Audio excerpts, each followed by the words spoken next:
Apa nih?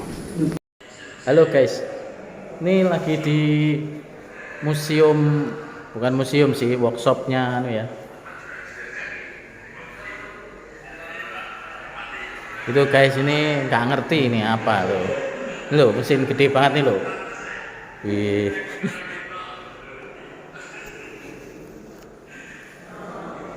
Daripada ngantuk, Pak. Iya, nih guys, lihat nih mesin-mesin truk ini.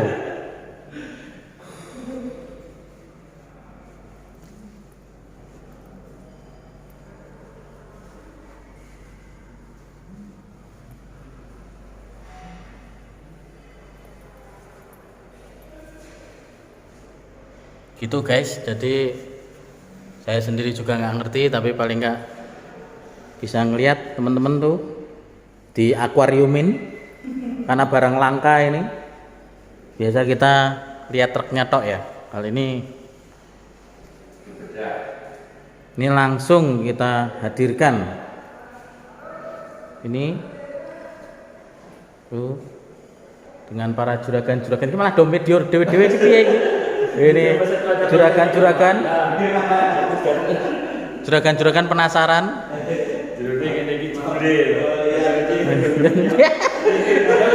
Kayak itu malah ini ngevlog dewe ya, jadi lucu juga ini ya, tapi seru lah. Kita nungguin makan siang.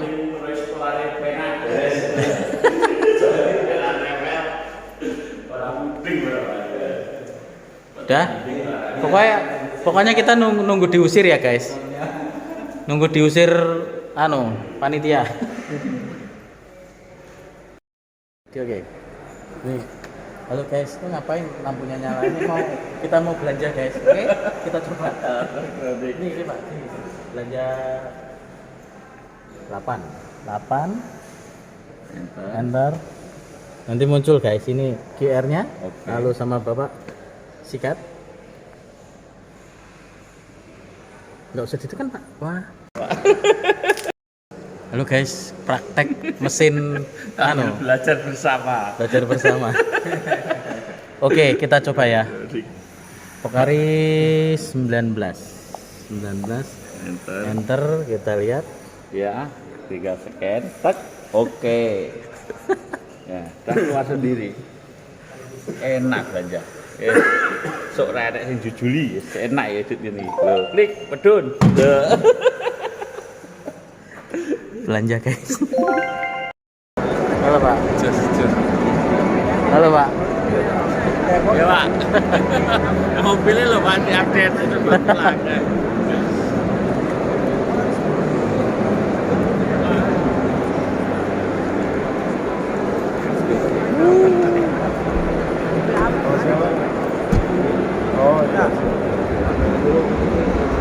Bapak mana? Oh, mencar. Halo guys, sudah sampai di Ino.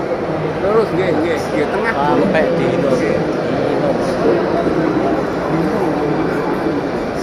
Ya, Ino. Halo guys, ini lagi tawar-menawar. Lagi tawar-menawar guys. Kalau cocok bungkus. Cocok bungkus. Ini masuk lambe turah loh nih. Toyota guys.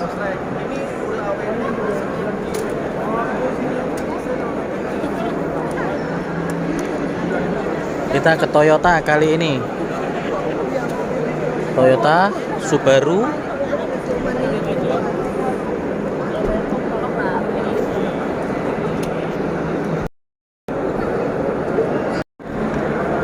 Jadi biru ya. Temanya kali ini biru guys.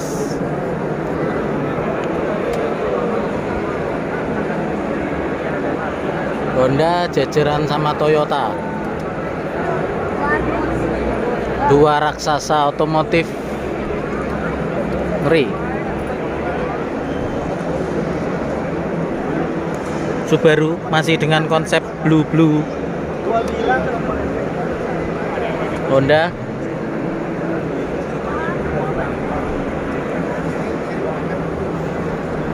Honda, terus ini Toyota Gazoo.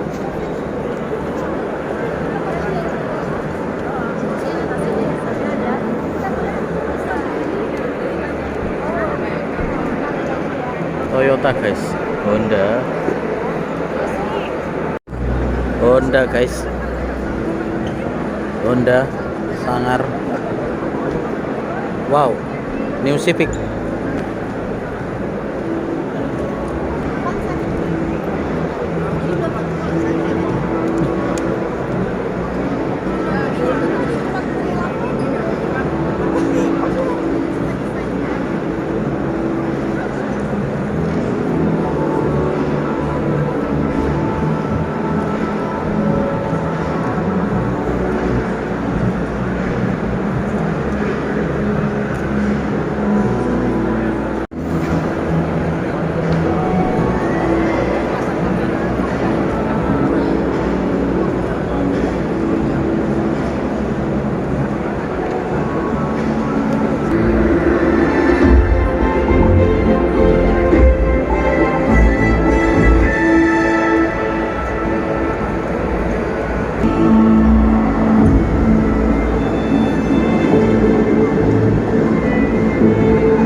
Lexus Pak.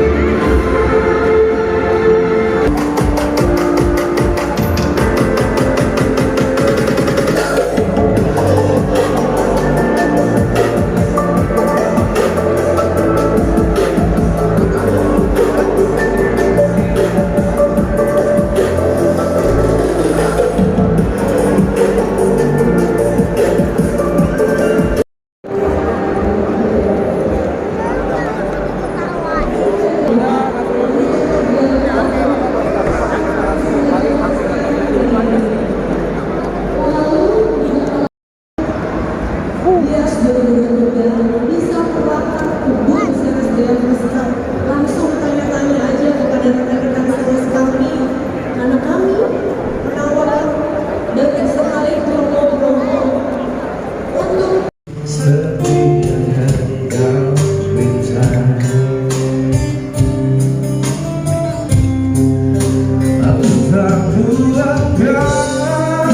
sebenarnya tahu, tapi kan memilih seolah engkau tak tahu, engkau sembunyikan.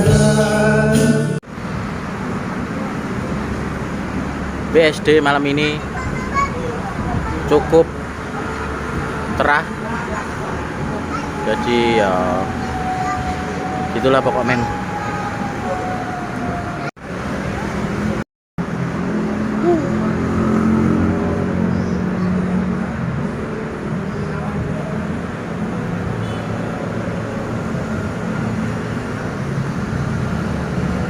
Alhamdulillah, nikmat mana yang kau dustakan. Oke.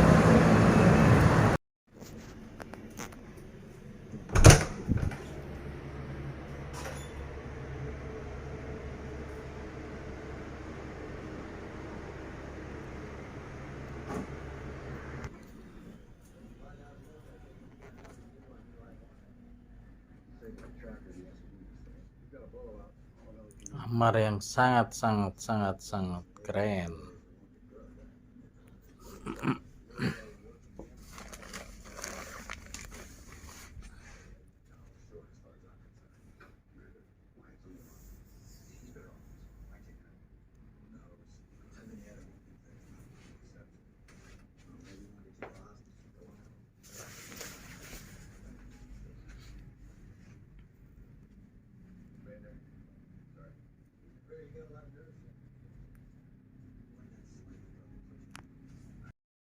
Halo Pak. Halo Pak. Ya Pak. Mobilnya lo Pak update itu belum pulang.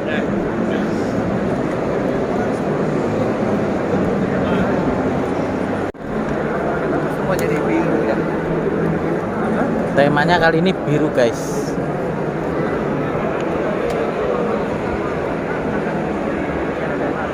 Honda jejeran sama Toyota. Dua raksasa otomotif. Ngeri. Subaru masih dengan konsep blue. Honda.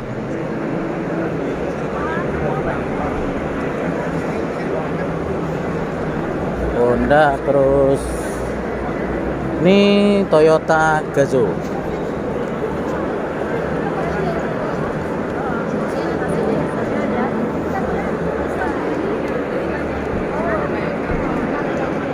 Toyota guys, Honda.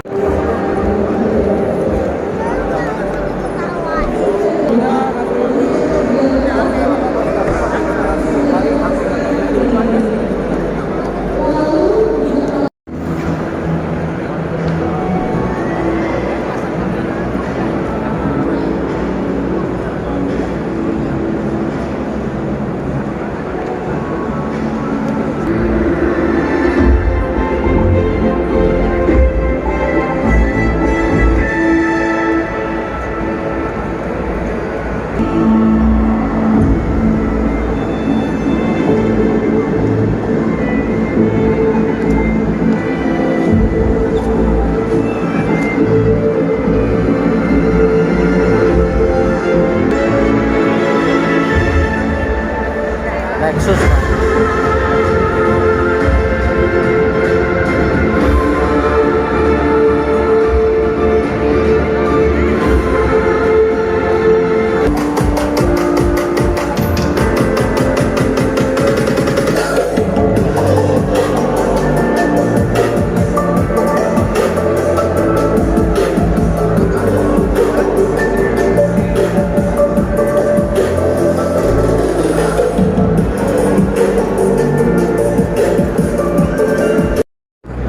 Honda guys, Honda Sangar. Wow, New Civic.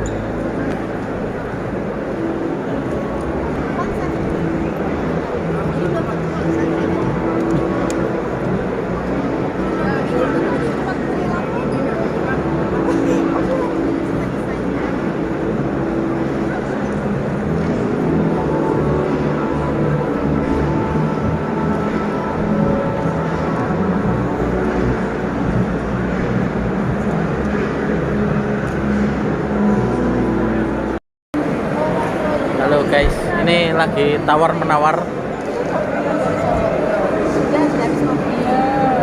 Lagi tawar menawar guys. Kalau cocok bungkus.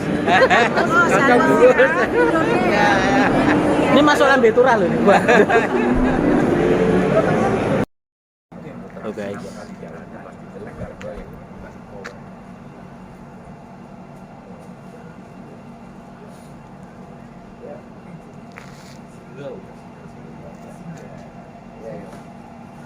Saya dapat baja ringan itu dari copotan saya beli ini. Ya. Nah, kalau kita satu kemasan, semuanya kita ramu, termasuk etika, termasuk komunikasi. Yang di sini smart driving ini, jadi terkait Dimensi dan ketinggian yang tentunya berbeda dengan karakter daripada Hino 300 series, Pak. Kalau kita lihat, ya, semua areanya sudah kami berikan tanda, tinggal nanti disesuaikan kembali dengan para driver-driver saat melakukan praktek. Ada yang ternyata area titik butuhnya sangat lebar dari standar yang biasa pada umumnya orang rasakan. Contohnya bapak dengan karakter, mohon maaf, tinggi badan semampai ya, semeter tidak sampai, ini bisa jadi lebar ataupun area titik buta pada bagian depannya semakin lebar, Pak. Kemudian ditambah lagi sudah semampai, duduknya makin ke belakang, Pak. Bawa mobilnya seperti ini, ya. Akhirnya apa? Menambah juga area titik buta blind spot di bagian depan, kanan dan kiri yang semakin lebar. Kemudian area titik buta di bagian depan juga berpengaruh ataupun dipengaruhi oleh pilar dari karoseri dan bentuk daripada kendaraan. Contoh kalau di bus, masing-masing karoseri baik dari A ataupun B, ya, memiliki desain dan pola pilar yang berbeda-beda. Ada yang sudah lebar dan sebagainya. Ini juga mempengaruhi, contohnya di sini ini garis ini menunjukkan bahwasanya ketika ada objek yang ada di sebelah kanan, ini bisa jadi tidak terlihat oleh pengemudi dikarenakan terhalang oleh pilar. Nah, di sini semua pengemudi harus memiliki teknik, ya. Selain teknik harus betul-betul aware, peduli bahwa area titik buta ada yang tidak bisa dihilangkan, namun ada yang bisa diminimalisir.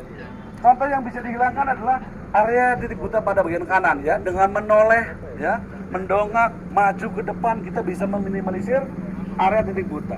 Namun contohnya di sebelah kiri kendaraan, tentunya dengan hanya mengandalkan spion ini akan sulit, ya, area titik buta akan sulit diminimalisir. Nah, biasanya ada hal, ya, yang contohnya kita harus mampu berkomunikasi dengan kendaraan di area sekitar kita, ya. Membunyikan klakson adalah salah satu bentuk komunikasi ketika kita berkomunikasi dengan pengendara lain ketika di jalan. Baik, Bapak-bapak dan Ibu-ibu, ini sedikit penjelasan, jadi secara detail biasa kita sosialisasikan kepada para pengemudi. Namun ini hanya pemahaman sedikit saja. Kita akan bergeser kembali ke. Oh boleh, Bapak-bapak ada yang mau nyoba naik ke atas? Boleh. Silakan. Nanti kita akan coba tanyakan. Bapak boleh naik? Boleh Pak, daripada panas di luar ya Pak ya? Ya. Rupanya sudah kepanasan. Lebar dari standar orang pada umumnya. Ya. Kemudian contoh Bapak, ketika saya berjongkok di sini Pak, kelihatan tidak Pak? Tidak kelihatan. Ya. Oleh karenanya ketika kendaraan akan bergerak, wajib hukumnya untuk membunyikan klakson 1 kali untuk menghidupkan mesin. Maju 2 kali supaya orang minimal diajak berkomunikasi bahwa saya tahu kendaraan akan bergerak maju. Kemudian izin Bapak, dari posisi Bapak duduk, ini kelihatan enggak? Ya, kon yang di depan tidak terlihat karena terhalang oleh pilar. Kalau di sini bisa terlihat, ya. Kemudian kalau saya bergeser Pak, mohon izin saya bergeser ke arah kiri, ya. Bapak dari spion ataupun dari objek manapun, Bapak cari saya kelihatan. Nah, kalau di sini Bapak cari dengan cara apapun kelihatan nggak saya Pak? Kalau di sini Pak kelihatan nggak Pak? Kalau di sini kelihatan nggak Pak? Enggak. Dengan cara apapun nggak akan kelihatan karena ini memang area titik buta yang tidak bisa diminimalisir walaupun ada penggunaan kaca spion. Seperti itu. Kemudian berikutnya di area belakang. Tentunya area belakang menjadi area paling vital, ya, karena area titik buta yang paling sering adalah di area belakang kendaraan. Makanya pada kendaraan tertentu ada penambahan rear kamera, ya, untuk meminimalisir objek titik buta pada kendaraan. Masih betah di dalam Pak? Masih karena di dalam adem Pak. Baik Bapak, kita persilakan turun. Ya, hati-hati ketika turun. ROH, rear overhang, ya, dulur belakang. Kemudian ada wheelbase, ada juga FOH, ya, dulur depan daripada kendaraan. Karena dengan mengetahui dimensi dan panjang dari kendaraan, tentunya akan mempermudah, mempermudah saat manuver. Nah, contoh saja Pak, sekarang ini banyak pengemudi yang masih hanya menggunakan feeling Pak, ya. Sementara dimensinya sudah diketahui, sehingga pada saat manuver, saat ruang jalannya kurang, kopinya kurang Pak, feelingnya gagal Pak. Saat belok nyenggol Pak. Pas ditanya ruang jalan kurang, jadi kurang fokus, ya. Karena hanya mengandalkan feeling. Nah, di sini dituntut untuk bisa mengetahui dimensi. Contohnya, kendaraan dengan ROH 2 meter, maka area steril atau area yang tidak akan dikenai adalah minimal 70 sampai dengan 100 cm.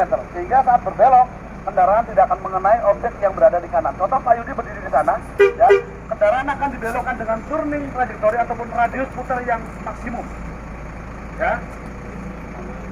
Oke, kita perlihatkan. Nah, kita lihat Pak, dengan panjang 2 meter, maka setengah dari panjang ROH yang harus dipersiapkan sehingga objek yang berada di sebelah kanan kendaraan tidak dikenai. Ya, ini kalau kita tidak tahu panjang dari ROH ini, rear overhang 2 meter, kita ambil minimal setengahnya daripada rear overhang, sehingga saat bermanuver bukan hanya feeling lagi, tetapi sudah mengetahui dengan aktual kondisi dimensi ataupun panjang dari ROH kendaraan. Ya, termasuk saat bermanuver mundur Pak. Kalau kita lihat, Bapak bisa lihat di sini, ya, semuanya akan bergeser mengikuti FOH daripada kendaraan. garisnya akan terus sampai dengan kendaraan ini berbelok dan kemudian lurus kembali. Seperti itu. Baik, biar nggak tambah kepanasan, kita bergeser Pak. Oke, bergeser ke area bike inspection. Ya, bagian-bagian apa yang harus diperiksa? Bagian-bagian mana yang krusial dan harus setiap hari diperiksa? Kemudian pemeriksaan apa yang tidak harus setiap hari diperiksa? Contoh, ada pemeriksaan ketebalan kampas rem, ya, yang mana sebetulnya kampas rem tidak perlu dilakukan setiap hari untuk diperiksa, ya.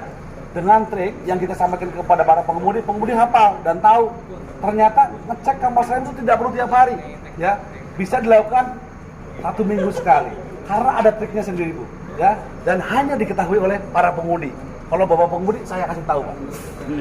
Kemudian pada kendaraan juga ada yang namanya bagian-bagian yang menggunakan fungsi angin, ya. Banyak sekarang ini pengemudi yang contohnya setelah penggunaan kendaraan mau pagi, siang, sore buang angin, menghabiskan angin dengan asumsi dan tujuan supaya remnya bagus. Padahal ketika pengemudi sudah tahu ternyata ada komponen yang namanya air dryer yang mana tugasnya adalah membuang air, ataupun ketika ada kandungan air di dalam sebelum masuk ke dalam tangki akan dibuang terlebih dahulu oleh air dryer. Artinya pengemudi tidak perlu setiap pagi, siang, dan sore seperti minum obat buang angin Pak. Cukup 1 hari 1 kali dan tidak perlu banyak membuangnya, hanya memeriksa, memastikan apakah ada kandungan lain selain udara di dalam tangki udara. Contoh, ada air. Artinya apa? Kerja daripada air dryer sudah menurun, tidak mampu mengeringkan, ya, udara yang masuk ke dalam tangki. Nah, kalau air sudah masuk ke dalam tangki, artinya air juga akan ikut larut pada saat kendaraan dilakukan proses pengereman, masuk ke dalam jalur pengereman Pak, ya. Kemudian contohnya ada lagi oli ikut larut ke dalam tabung udara ataupun tangki angin. Artinya ada kesalahan ataupun penurunan kualitas atau kerusakan daripada kompresor itu sendiri yang memproduksi angin. Penyebabnya banyak, ya. Jadi para pengemudi itu harus tahu bagaimana ketika akan membersihkan filter udara, ya. Ada namanya dust indicator. Kalau pada kendaraan besar seperti 500 dan bus ada dust indicator, sehingga tidak perlu namanya setiap hari buka filter udara, tetapi bisa melihat melalui indikator dust indikator itu sendiri, ya. Kemudian cara membersihkannya pun kita berikan leveling ataupun standarisasi.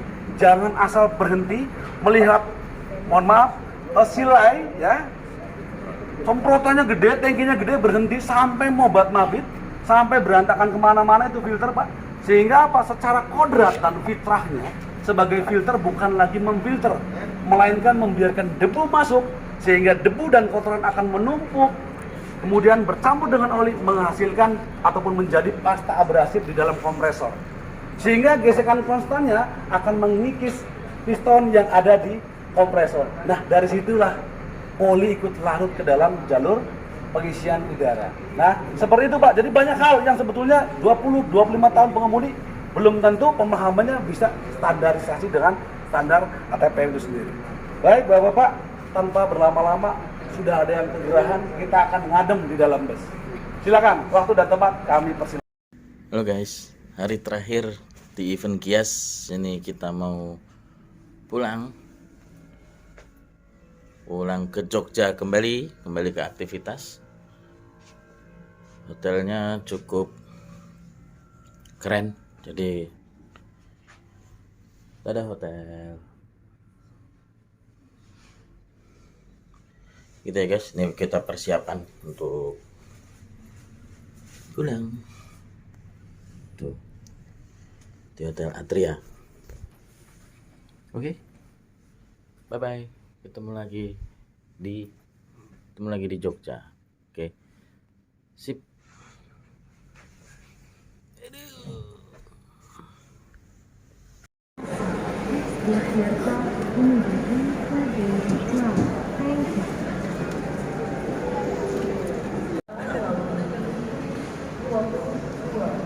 Terima kasih. Your attention please, passengers of Airtel Indonesia on flight number GA6422 Makassar.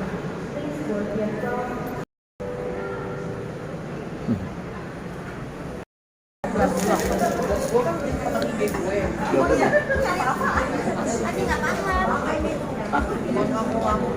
Makanya aku yang nanti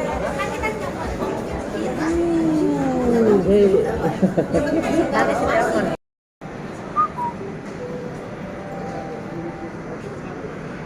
Garuda Indonesia dengan nomor penerbangan GA 286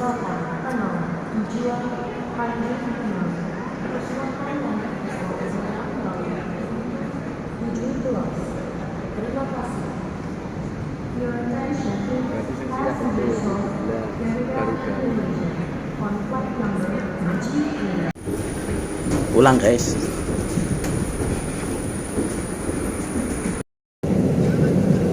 Pak, OTW Pak. Si OTW.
Tadi mama mana sih?